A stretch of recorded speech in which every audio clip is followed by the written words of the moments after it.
2019 Mazda 3. If you want to check the cabin filter, it's going to be in your glove box. It's going to be behind this panel that you have here that you can remove. I've already pulled it down because it's kind of hard to do with one hand, so I have it pre-pulled down already. But it has these clips right here that you're going to pull towards you. There's 4 of them, and then you can pull the panel down. You look at this thing. This is what the clips look like, but you're just going to push them towards you. All right, so the filter is located in this unit right here.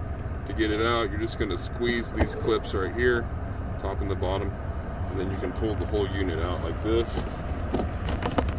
And the cabin filter is in this retainer here. This one's pretty darn dirty. If you need one, I'll leave a link down the description box. But yeah, you just get the whole assembly when you order the filter. So